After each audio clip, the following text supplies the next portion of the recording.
quando puder. Já pode? Câmera, Ação. Pode. Clec. Pode começar. Pode. Bom, muita gente não esteve na última aula, e até mesmo na anterior, fazer um brevíssimo resumo do que se diz. Primeiro, ainda seguindo a linha de diferenciar Santo Tomás de Aristóteles, né, que foi assim que comecei o curso, vimos a noção de lei natural em Santo Tomás. Tá? O que é a noção de lei natural? Ela tem raiz nos estoicos, que é uma corrente filosófica grega pós-aristotélica, né? E que essa noção se desenvolveu muito com o filósofo romano Cícero. Tá? Pois bem, essa noção de lei natural, que vem deles, ela é retomada pela escolástica medieval, né? E desenvolvida enormemente por Santo Tomás de Aquino, que é quem plasma a forma final da noção de lei natural. O que é a lei natural? É a lei que rege moralmente, eticamente, os homens, tá certo? Ela é um reflexo da lei eterna e é captada por uma coisa nossa chamada sindérese, tá? Que capta essa lei natural e a vai desenvolvendo pouco a pouco com a ciência moral, tá certo? Ou seja, a nossa vida moral não tem base subjetiva, ela tem uma base objetiva, da própria natureza, mas que é reflexo do que Santo Tomás chama a lei eterna, tá certo? É essa lei natural que se desdobra na chamada lei divina, lei humana positiva, que são as nossas leis, as nossas constituições, e que, segundo Santo Tomás, se contrariam, o mínimo que seja, a lei natural, que por sua vez, como eu já disse, é reflexo de uma lei eterna, torna-se uma lei iníqua, tá? Então, resumindo, foi isso que se falou de lei natural. Na aula passada, eu tratei de outro ponto que diferencia Aristóteles e Santo Tomás. É quanto ao princípio de totalidade. Resumamos o que é o princípio de totalidade. É aquele que diz que a parte é para o todo e que só funciona em função do todo, tá certo? Consequência, o todo tem prioridade sobre a parte, é superior a ela, e a parte pode ser dispensada, abandonada, em função da saúde do todo. Por exemplo, se uma mão nossa se gangrena, é legítimo, é justo que a cortemos em prol do todo, já que a mão só funciona, só tem função e sentido com relação ao todo, que é o meu corpo inteiro. Tá certo? Essa é a formulação geral do princípio de totalidade. Pois bem, o problema em Aristóteles é que ele generaliza essa noção bastante genérica para todo e qualquer todo. Santo Tomás não, vai distinguir diversos todos. Por exemplo, um todo que é um corpo de um indivíduo é um todo chamado, por Santo Tomás, substancial.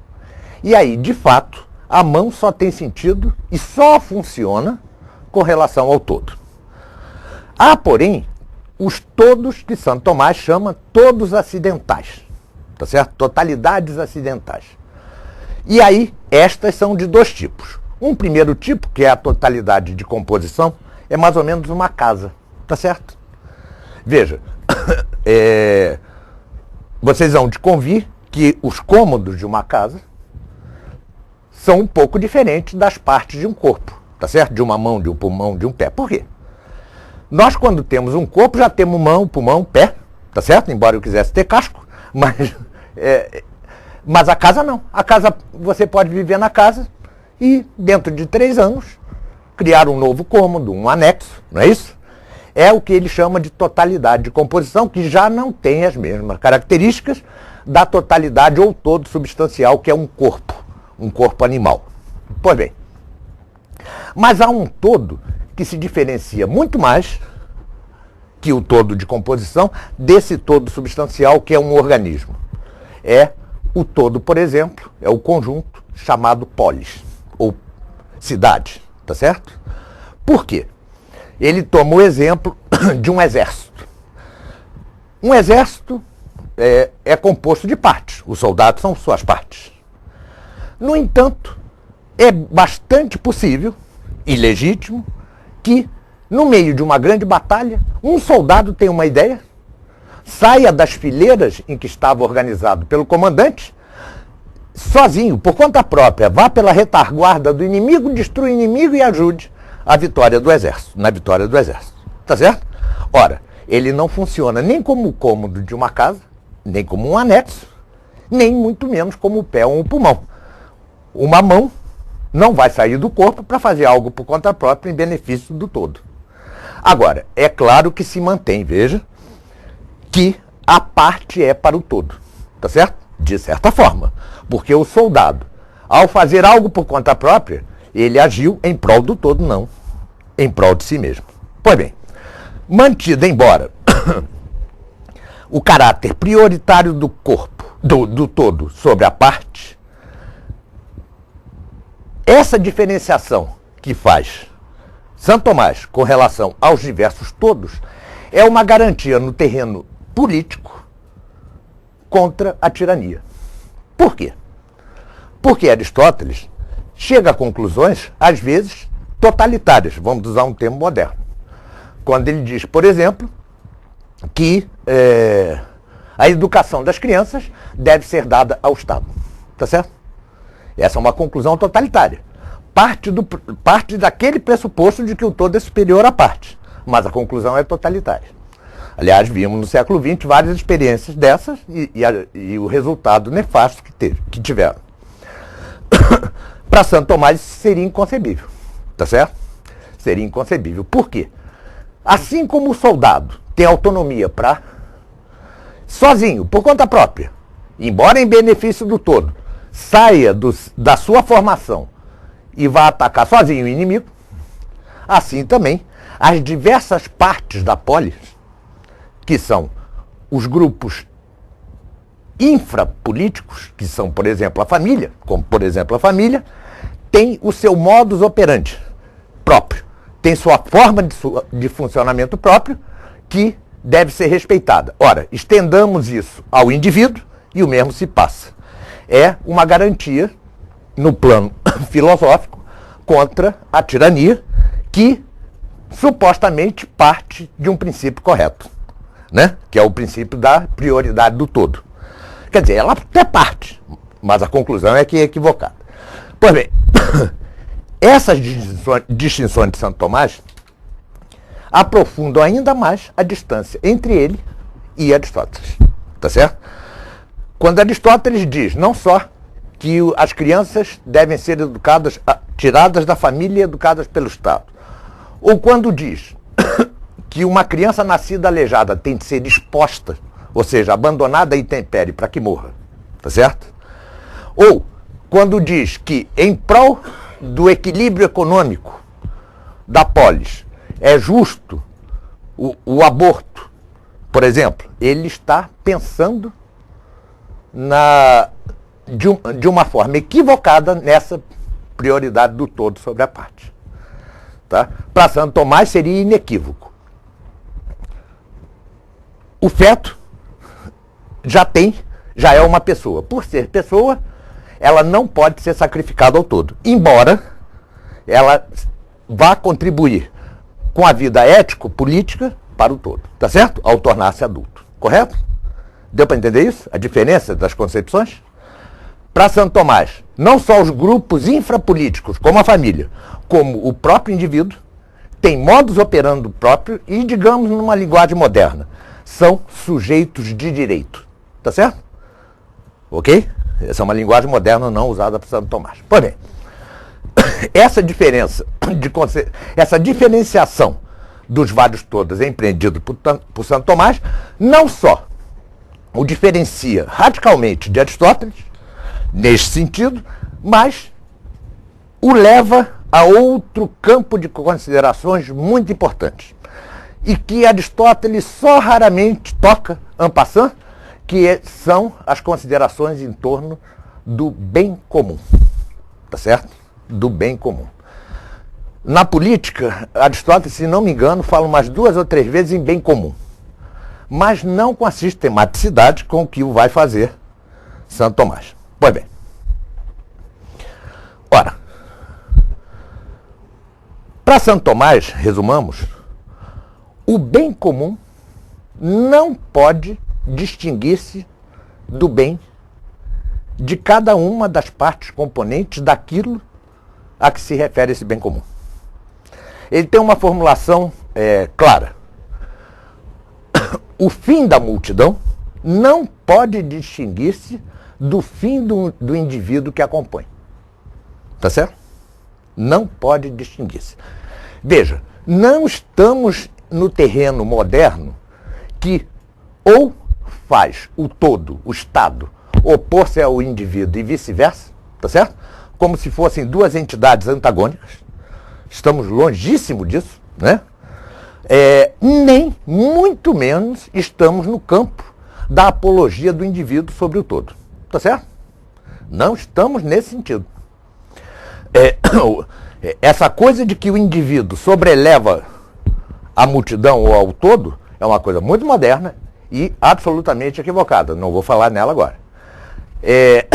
Nem estamos, repito, no campo que opõe o todo, o Estado e o indivíduo como entidades inimigas antagônicas. Lembremos que neste ponto são iguais. Para Santo Tomás e para Aristóteles, né? O todo, a polis, o que a gente hoje chama de Estado ou nação, não é uma entidade, não é como um indivíduo autônomo, tá certo? Ele é a própria conjunção das partes que o formam, tá certo? Como a vida política decorre da vida ética individual, não pode a política contradizer-se com a ética individual e não pode, portanto, ou não poderia, o Estado contradizer-se com os indivíduos que o compõem, tá certo? Essa noção de o Estado ser algo à parte dos indivíduos e, portanto, inimigo dos indivíduos, ou seja, indivíduo e Estado vivem as turras, né? Isso está longe de Aristóteles, de Platão, de Santo Tomás, apesar de das enormes diferenças entre eles. Tá? Repito, o todo que é o Estado, ou a nação, ou a polis, não importa o nome aqui, ele é a própria reunião daqueles indivíduos em multidão. Tá certo? Tanto que Santo Tomás chama multidão. Né? Multidão. Multidão é um nome que ele usa frequentemente. A multidão é a própria polis. Tá certo? Pois bem, todas essas considerações nos levam para o campo do bem comum. E aí também vai Santo Tomás não só usá-lo muito mais efetivamente que Aristóteles, como também vai fazer, assim como fez com relação aos todos ou à totalidade, uma diferenciação entre diversos bens comuns que são preciosíssimos, não só para a gente entender a realidade, mas, mais uma vez, para ser uma espécie de garantia contra toda e qualquer tirania. Que, relembro, disse isso na última aula, a tirania não é necessariamente a tirania de um indivíduo. Pode ser da própria multidão ou da maioria de uma multidão contra uma minoria. Tá certo? Por quê? Em Santo Tomás, a noção de bem comum ela é abrangente em primeiro lugar. Por exemplo, se após uma revolução a maioria do povo tiraniza a minoria, ela não está agindo em nome do bem comum. Porque o bem comum ou inclui o conjunto dessa multidão, que é o próprio Estado, ou já é, de per si, tirania. Veja que ele dá três formas de regime legítimo, tá certo? Um é a monarquia ou governo de um só. O outro é a aristocracia ou o governo de alguns. E o terceiro é o que ele diz em latim e que é intraduzível, a polícia, tá, com T, politia, ou o governo da maioria. Os três são legítimos. Porém, todos os três podem degenerar. A monarquia degenerar em tirania propriamente dita, tá certo? A aristocracia em oligarquia e a polícia em democracia, tá certo? Não se impressionem com os termos, tá? Veja que ele nunca viu, né, uma Inglaterra e seu parlamento, né? Democracia, desde Aristóteles, era um termo para degeneração disso que Santo Tomás chama policia. Tá? Pois bem, por que são degenerações? Por quê? A monarquia, que é o governo de um só, é legítima quando este um só governa em prol do bem comum. Tá certo? A aristocracia, que é o governo de alguns, ela é legítima quando governa em prol do todo, em prol do bem comum. E a policia, que é o governo da maioria, também é legítima quando governa em prol do conjunto que constitui a polis. Muito bem. A tirania ou degeneração da monarquia é quando este único que rege, que governa, passa a governar somente em função, em benefício dele próprio. O que é a oligarquia é quando aqueles alguns que governavam começam a governar em benefício próprio, como se diz em latim, pro domo sua, tá certo? Não em vista do bem comum, mas em vista do bem desses alguns, deles mesmos. E a democracia é quando a maioria que na polícia governava em função do bem comum passa a governar em função do bem próprio e oprime uma minoria. Tá certo? Não nos impressionemos com o termo democracia. Na Suma Teológica, aliás, ele já vai falar de democracia com outro tom. Mas não importa, porque são nomes. Tá? A gente pode pôr qualquer nome em cima dele. Pois não. Como? A democracia com a degeneração, porque ocorreria, vamos dizer, um controle de uma maioria sobre... Controle não. O governo de uma maioria em benefício próprio e oprimindo uma minoria. Eu pergunto o seguinte, também não dá para inverter a maioria com minoria? Claro! Dá, né? Eu acabei de falar. Uma minoria... A inversão se chama oligarquia, na terminologia de Santo Tomás.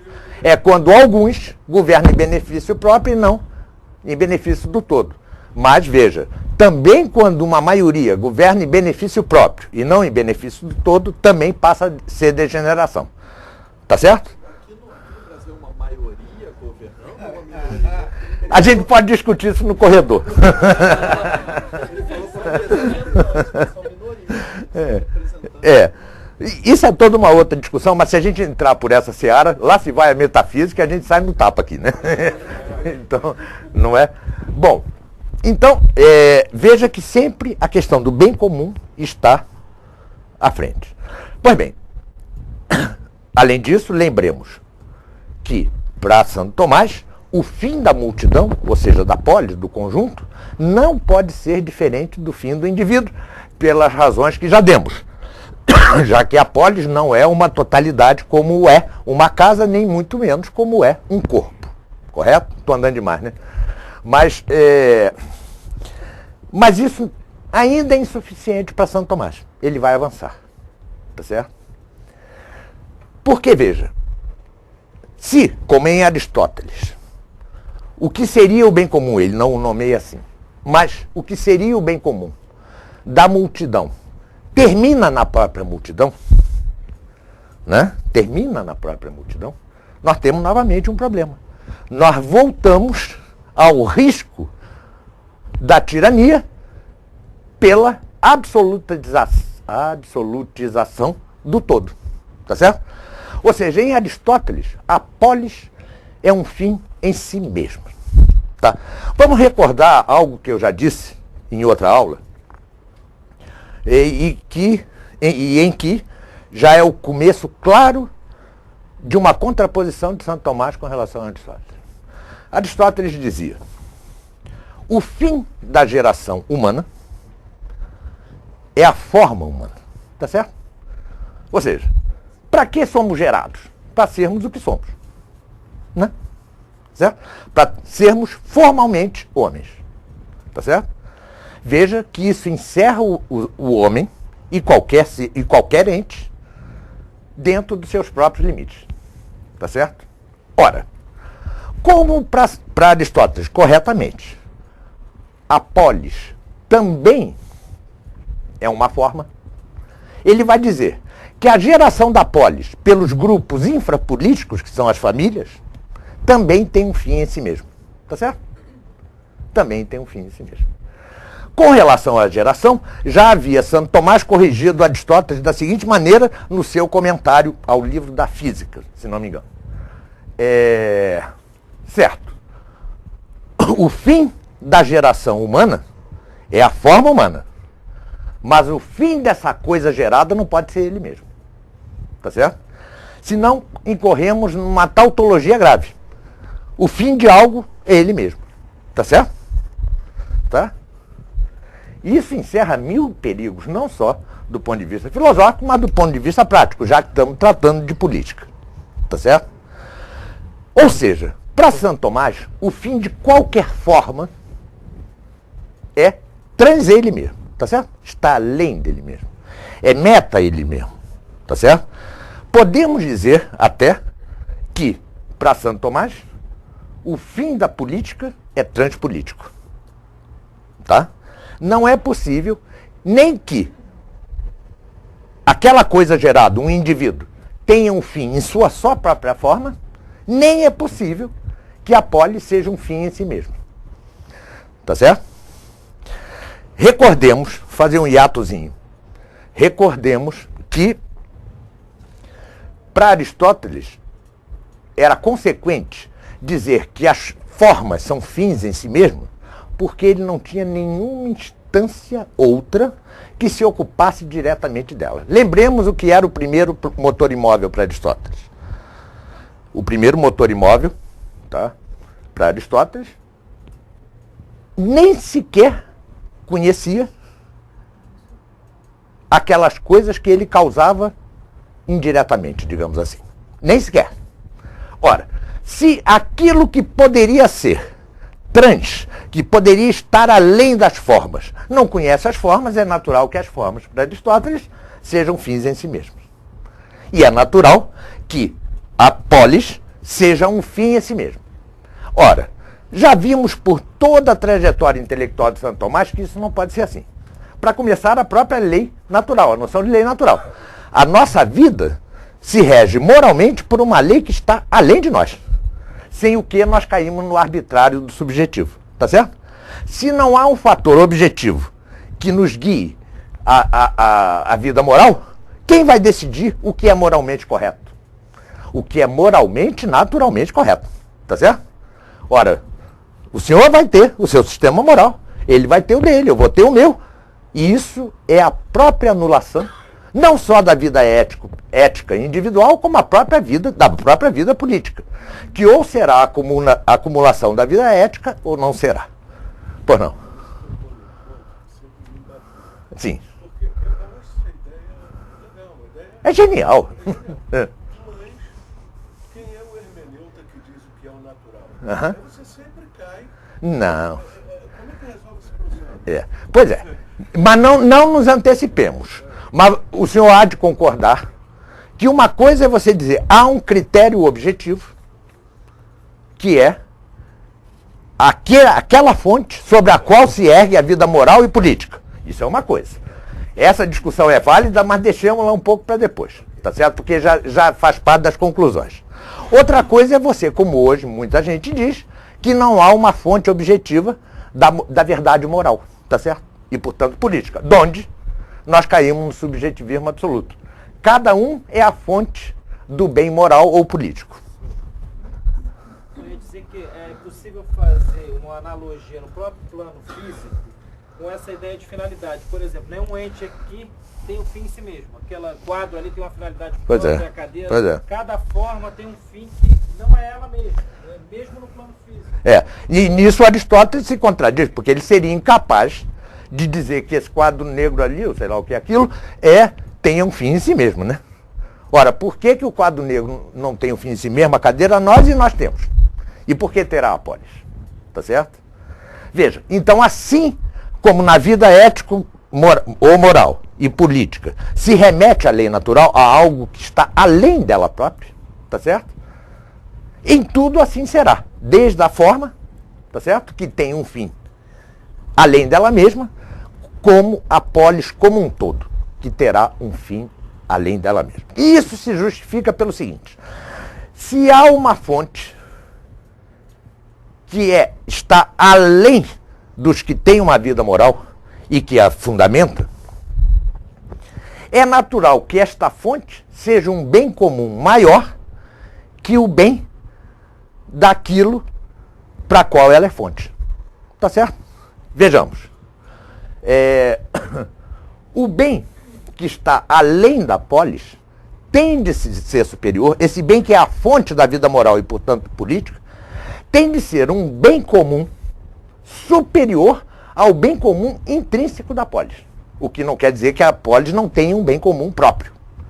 Tá? Veja aqui, para Santo Tomás, há alguns bens comuns da própria polis, delas em si mesma. Por exemplo, a paz social. Tá certo? A paz social. Diz ele, um governo que estimula a divisão entre os cidadãos é um governo que não atua pelo bem comum da polis. Tá certo? Outro bem comum, o atendimento mínimo das necessidades alimentícias, educativas, etc., de todos os cidadãos. Tá certo? E são bem comuns intrínsecos à polis.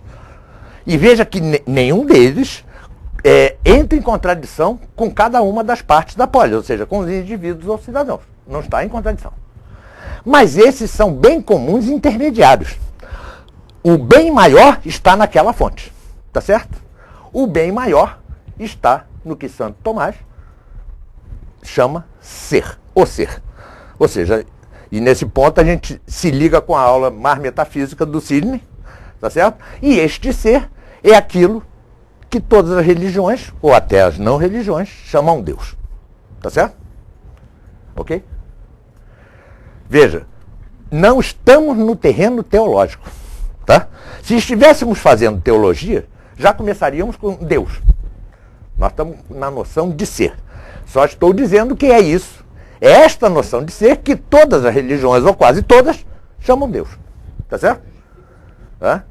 Só que, para Santo Tomás, este Deus, este ente supremo, é o próprio ser.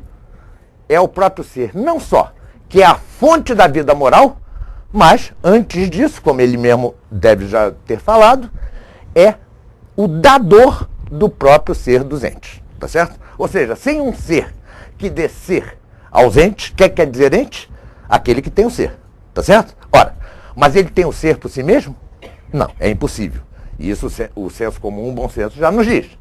Há uma fonte que dá o ser aos entes. E esta mesma fonte é a que dá uma lei que rege moralmente esses entes, no caso dos humanos. E é a mesma fonte que vai fundamentar a vida política, que vai fundamentar a polis. Portanto, esta fonte que dá o ser, esta fonte que dá a lei moral, essa fonte que dá a lei ética para a política, é o bem comum maior de todos e que está além dos bens comuns parciais, políticos e individuais. Tá certo? Ok?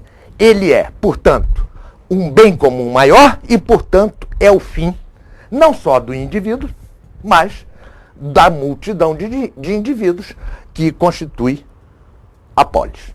Ok? Veja, repito, esta é, do meu ponto de vista, eu não consigo ver de outra maneira, a única garantia contra qualquer forma de tirania.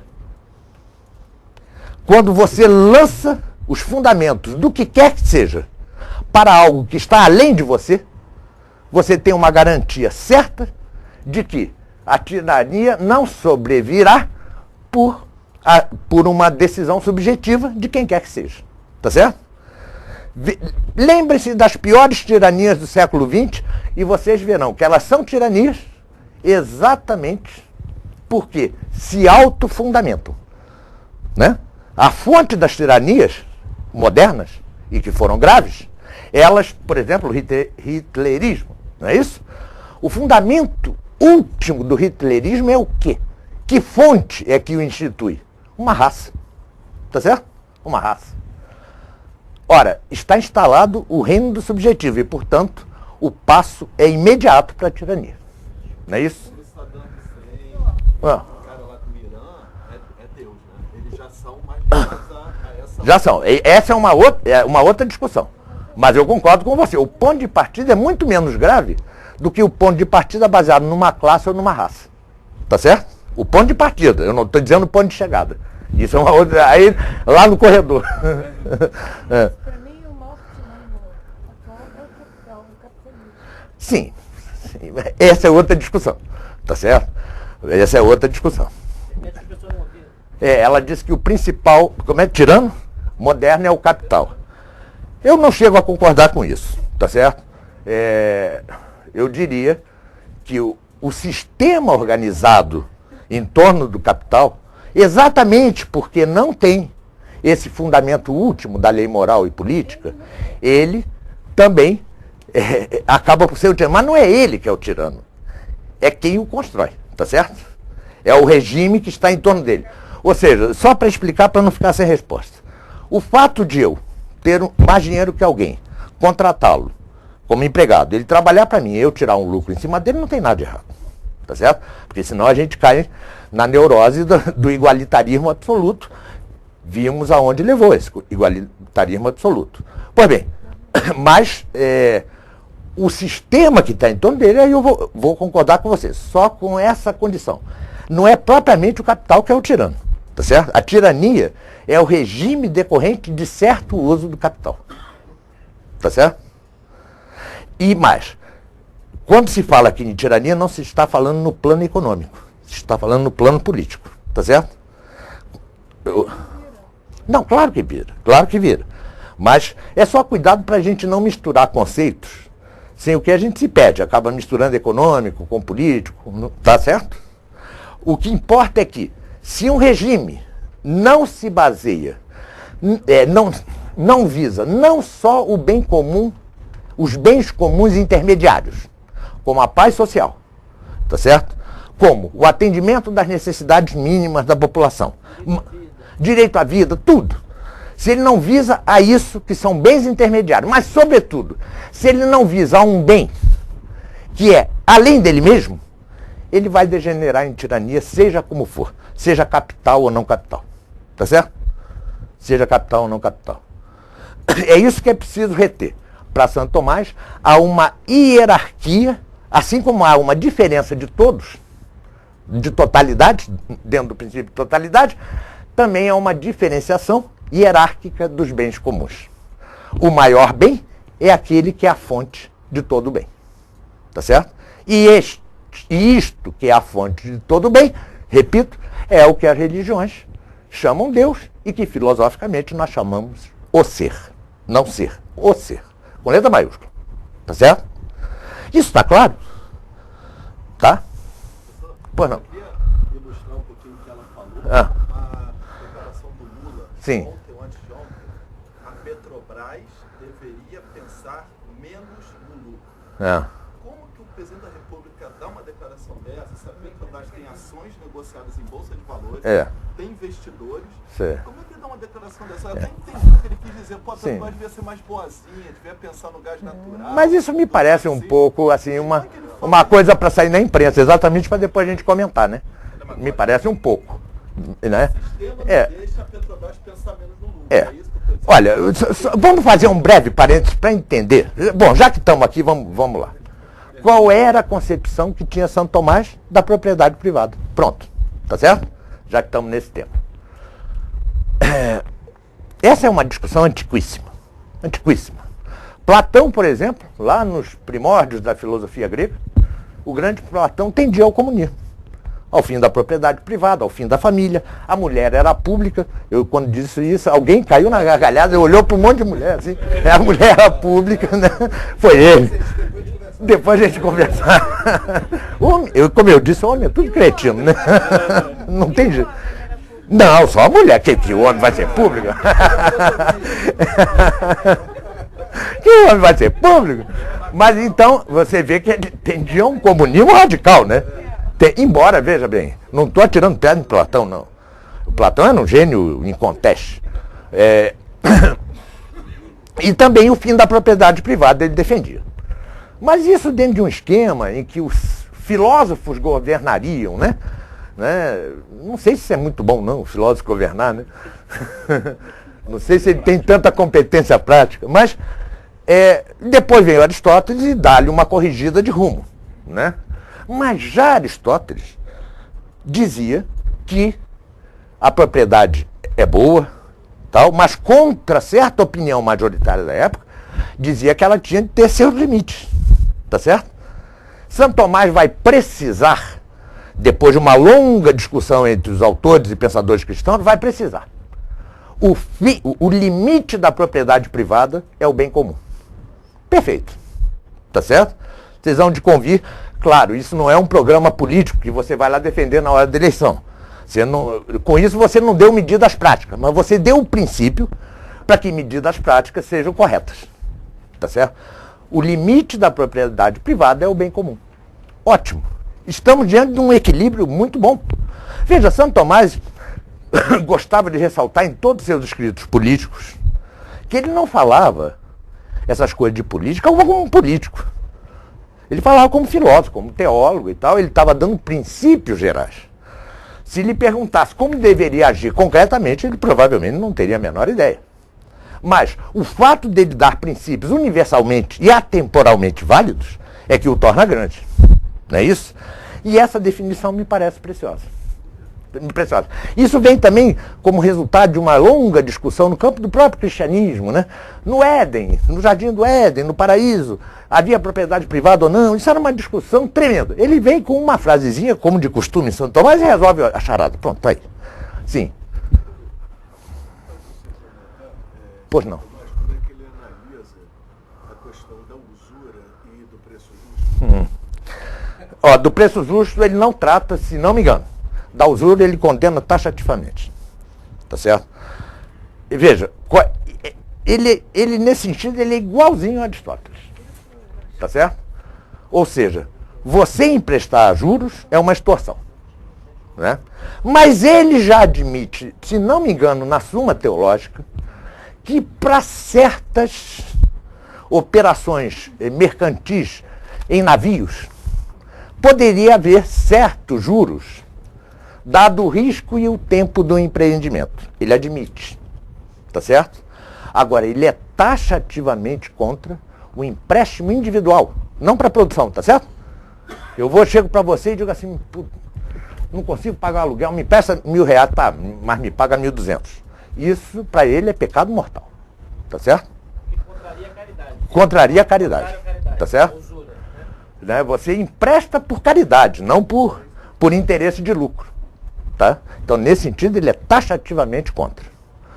Tá? Hoje o sistema econômico ele talvez, suponho, ele diferenciasse aquele empréstimo a juro para fins produtivos do empréstimo que esse empréstimo que os pobres servidores públicos entram nesses bancos.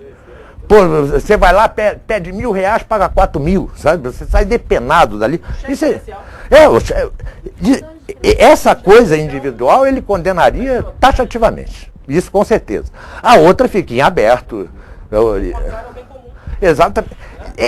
Já que o bem comum não pode contrariar o bem individual. Tá certo? Veja que nós estamos. Veja que nós.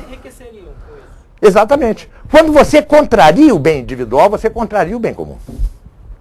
Não é verdade? Sim. Porque se você tira uma parte desse comum, ele deixa de ser comum. Não é isso?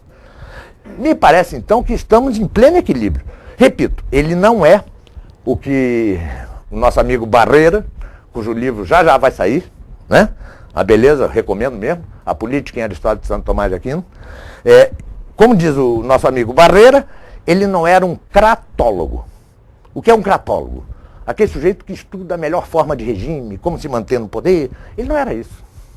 Ele estava em busca das raízes metafísicas da vida ética ou moral e, portanto, consequentemente, da vida política. Tá certo? E todas as suas considerações são tecidas em torno dessas raízes metafísicas. Né? Ele nunca entra, ou quase nunca entra, em terrenos concretos. Ele estava num plano de pensamento mais elevado. Né? Caberia, então, aos homens práticos tomar esses princípios e deles decorrer uma prática, uma praxis correta e coerente com os princípios corretos. Isso está entendido? Tá certo? Então nós temos a lei natural, que decorre de uma lei superior a ela, que é a lei eterna, e da qual decorre leis inferiores, mas que têm de ser fiéis a ela, como são as leis positivas humanas, tá certo? Nós temos esse primeiro campo. Temos depois uma distinção preciosa, valiosa, entre as diversas totalidades, tá certo? Aceitando embora o princípio geral da totalidade, que é aquele que diz que o todo é superior à parte, ele vai distingui-los adequadamente até impedir, nesta mesma formulação, qualquer laivo de tirania no pensamento político dele ou de quem o devesse seguir. Temos depois uma hierarquia dos bens comuns, tá certo? O bem comum maior é aquele que é a fonte de tudo que eu disse até agora, que é a fonte do ser, que é a fonte da lei, que é a fonte da vida moral e política, tá certo? Este é o bem comum maior. Aquilo que é a causa primeira é o fim último e o bem maior, tá certo? Repita essa formulação. Aquilo que é a causa primeira, aquilo que causa primeiramente as coisas, é o bem superior e o fim último dessas mesmas coisas. Sem o que nós interrompemos um processo que é obrigatório. O que é causa primeira é fim último. Pois não? Alguém levantou o braço. Não, eu achava interessante, porque para um mundo como o moderno, que vê a religião como um dado cultural entre tantos, eu acho interessante você fazer a distinção, se isso seria realizável, ou seja, um governo que tivesse como base o fim último, ou um suposto fim último, fizesse a distinção também entre o Estado religioso e a religião. Tá, mas tem 5 minutos para isso. Então vamos tentar. É bom porque assim eu não entro numa coisa que interrompa. Isso dá para matar um pouquinho rápido. Veja, nós vimos que para Aristóteles a polis é um fim em si mesmo e a realização máxima humana. Tá certo? A tal ponto que ele dizia, um sujeito que não participa da vida política ou é uma besta ou é um deus. Isso era a frase de Aristóteles. Tá certo? E nós vamos ver como responderá isso Santo Tomás, nós vemos na próxima aula, que não será na próxima semana, mas na seguinte. Pois bem, ora, alguém que pense a polis como aquilo que de máximo pode a multidão humana, ou cada indivíduo humano, né, tem de buscar que esta polis seja perfeita. Tá certo? Seja absolutamente perfeita, ao ponto de não admitir a menor falha. Tá? Ora, Santo Tomás já deslocou o máximo humano para algo além da polis. Tá certo? Portanto, para ele, embora se deva buscar a melhor polis possível, nunca se terá a polis ideal. Tá certo? Nunca se terá a polis ideal. É como se diz, a boa polis, a boa cidade, a boa política, o bom Estado, é sempre uma aproximação assintótica. Aquilo que quase chega, mas nunca chega. E isso condiz com toda a realidade que vemos. O que é melhor no nosso mundo nunca é perfeito. Não é isso? E essa é nova distinção preciosa, que também é uma garantia contra a tirania, porque toda e qualquer tirania promete, pensa, sonha algo que é perfeito e que, na verdade, nunca será perfeito. Tá certo? Quantos milhões de mortos em nome de uma perfeição futura que nem há no presente? Não é verdade? O que são os massacres imensos que há desde o século XVIII, ou antes, senão a busca de uma forma perfeita terrena.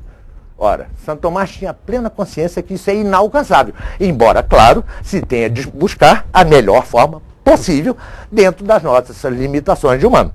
Porque perfeito é exatamente só aquilo que está além do humano, além da polis. Tá certo? Isso é uma outra distinção importantíssima. Em parte, isso decorre de alguns fatos concretos. Veja, Santo Tomás também é um personagem histórico. 5 minutos. O personagem, ele nasce em determinada época.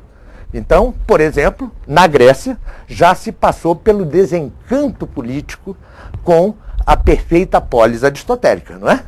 Por quê? Aristóteles, que defendia essa polis perfeita, uma democracia perfeita, foi tutor de Alexandre Magno e foi exilado por ele mesmo. Teve de fugir por ele mesmo, e o sujeito, de que ele era tutor, construiu algo que ele abominava, que era um império.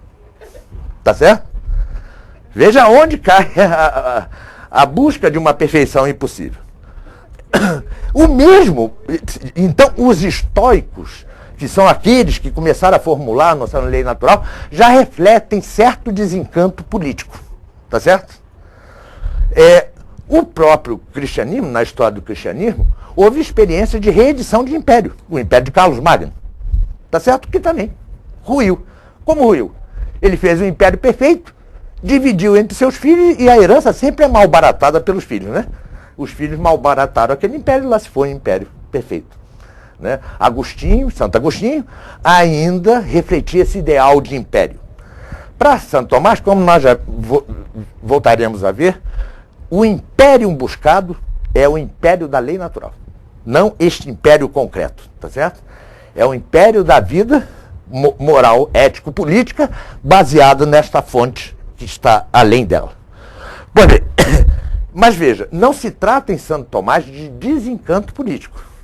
Se trata de assimilar lições da história, tá? E sem desencanto político, também não cair na quimera, tá certo?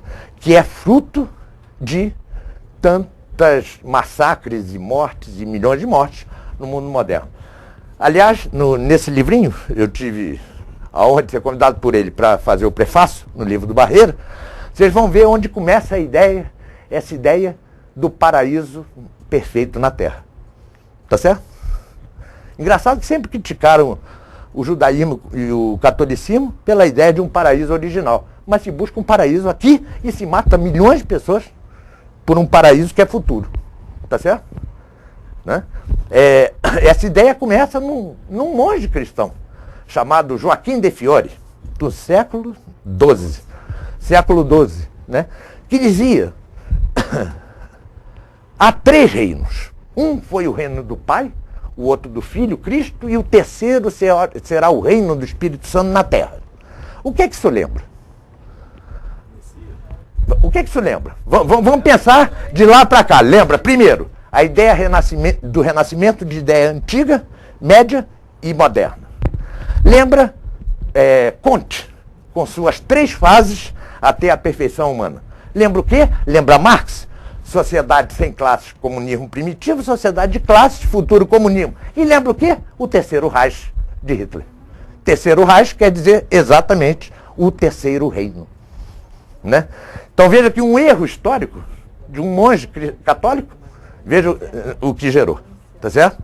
Claro que de forma diferente, estou fazendo uma coisa tão sumária, até para aproveitar os 5 minutos, mas o fato é que essa ideia do paraíso na Terra cai exatamente sobre aquilo, é a última coisa que eu vou dizer, de que falava Chesterton.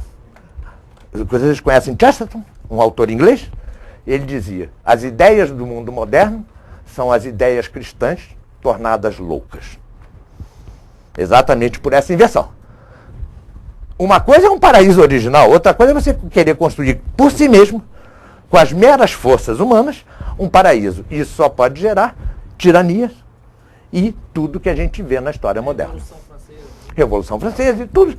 Vocês peguem qualquer episódio de transformação.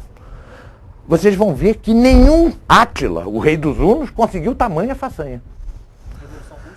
Né? Nós temos entre o século XVIII ou XVII e hoje, nós temos cerca de 500 milhões de mortos. Por guerras, revoluções, bombas atômicas, o que você quiserem. São cerca de 500 milhões de mortos. Considerem isso não só em termos absolutos, mas em termos relativos à própria população. Nem os bárbaros, ao invadir Roma, nem Átila, né, foram capazes de tamanha façanha. Né? Nós vivemos uma época de destruição em nome de uma perfeição que Santo Tomás sabia perfeitamente ser inalcançável aqui na Terra. Tá? E ficamos para outra semana, já que na próxima é feriado. Vou morrer de saudade de vocês.